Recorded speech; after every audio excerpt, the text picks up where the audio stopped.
it's Ronna Joy Usher. In the last couple of videos, I've been talking about how to protect your business. So how to protect the business that you're spending so much time and effort, and let's face it, money, building, how to not lose that overnight if something happens within the social media platform that you're using to grow your audience. And I was talking about what all the top online coaches and gurus do specifically with social media, and the way they look at social media is a way for them to take traffic that they don't own and they don't control, and to turn in traffic that they do own and that they do control. So basically moving these people off the social media platforms and onto their email lists.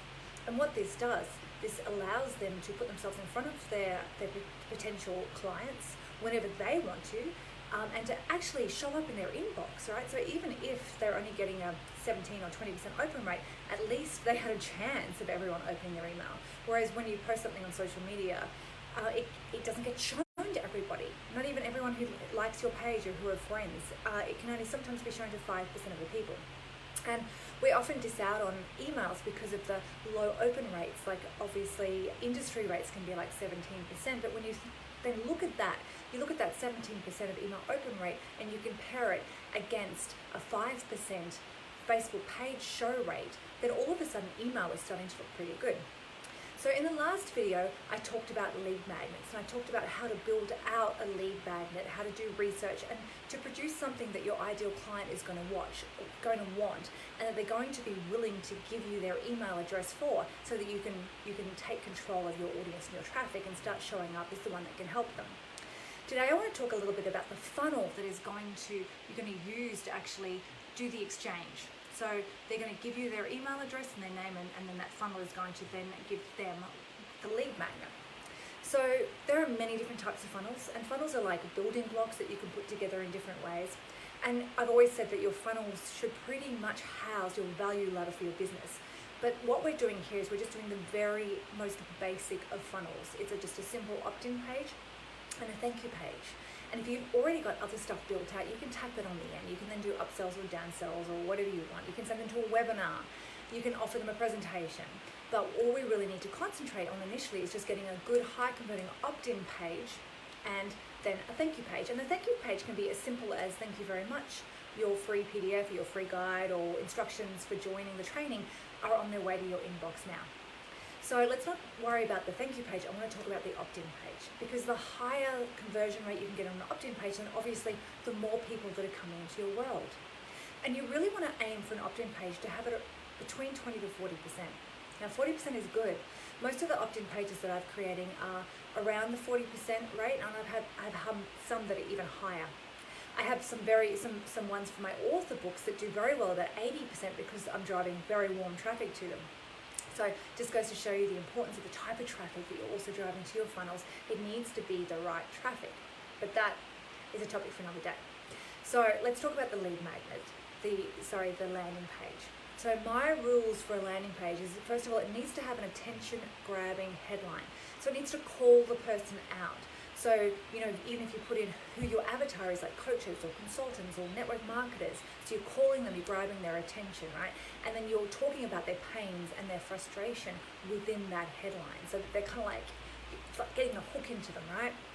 Then you want a sub-headline, which is starting to address an objection. Because straight up, their logical brain is going to be starting to come up for reasons for why they shouldn't give you their email. Like, oh, this won't work for me, or I've tried this before, or whatever. So you want an objection handling subheadline. So for instance, one that I often use is, even if you're, this works in every niche, and even if you're new to online marketing. So basically people are thinking, oh, this wouldn't work for me, or I'm just new. Well, that handles two objections right there. Okay, so we've got our headline, and then we've got a subheadline, which is handling an objection.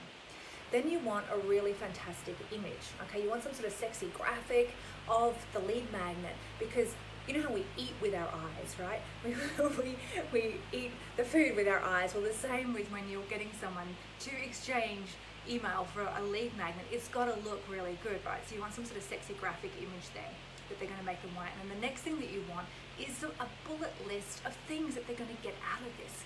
Now, it's very important within this bullet list not to talk about features. So not just to list the 5 things that they're going to learn in actual verbatim. You've got to talk about benefits. What is the benefit of them taking this lead magnet? What is the benefit of the benefit? What are they going to actually get? You know, when we market, we don't market to the actual features. We market to the destination. We market to where this person wants to be. We market to their dream, to their goals, because that's where the heartstring is, and we make choices emotionally. Okay, so you've got to have a list of bullet points that is going to talk about the benefits. So you've probably heard the saying, we don't buy a drill to put a hole in the wall. We buy a drill to put a hook in the wall, to hang a painting. But the ultimate benefit of that is that we buy that drill because we want to enjoy the painting. So that's the way you got to look at your bullet points. You've got to kind of tease them with kind of an idea of what they're going to get and why they need it, without actually saying what the information is. Because if you actually just list the actual information out, they're going to be straight away thinking, the logical brain thinking, I already know that, I don't need that, I already know that. You're going to tease them a little bit, okay? Now, the next thing you want is the button that they're going to click. You're going to make it bright and attention grabbing. Now, you want to split test maybe taking their email address on that primary page versus a pop-up, okay?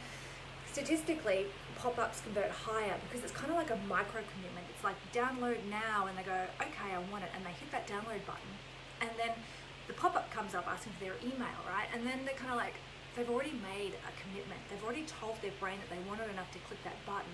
So there's a higher chance that they're actually going to put their email address in there for you, okay? But this is something that we should split test, because I found that with my author, when I was giving away my books, that the pop-up actually got a lower opt-in rate, and it was probably because I was marketing to fiction readers, not marketers, not coaches, not people who are used to the online world and who weren't startled by a pop-up. So, and split testing, once again, that's a topic for another day. I'm not going to go into that now. Okay, now the other thing you want to try and have everything above the fold. So you know when you have a newspaper, above the fold is everything above the crease, so that you're looking at everything there. So you want to try and have all the information above the fold, so not having to scroll down. Now obviously on mobile that's impossible, but on desktop, so you want it to be compact, succinct, to look good, but also don't make it overcomplicated for the eye. Simple is often best. We get in there with design and we start trying to make it often too much. It's like that old saying, when you leave the house, take one piece of jewelry off. It's the same thing with opt-in pages, keep them simple. And the very last thing that you need to think about is your bottom content. So especially if you are going to be running ads to it, you need disclaimers, you need cookie policies, you need terms. And if you are going to be running Facebook ads to it, you need to have a disclaimer stating that you're not part of Facebook. You need earning disclaimers as well if it is about earning money that you're running people to. Okay, all right, so I hope that that's helped you with your thinking about your opt-in pages. And in my next video, I'm going to tell you something very, very exciting that I've started doing that is it's going to be life-changing for me and hopefully for my clients as well. I hope you guys are having a lovely day.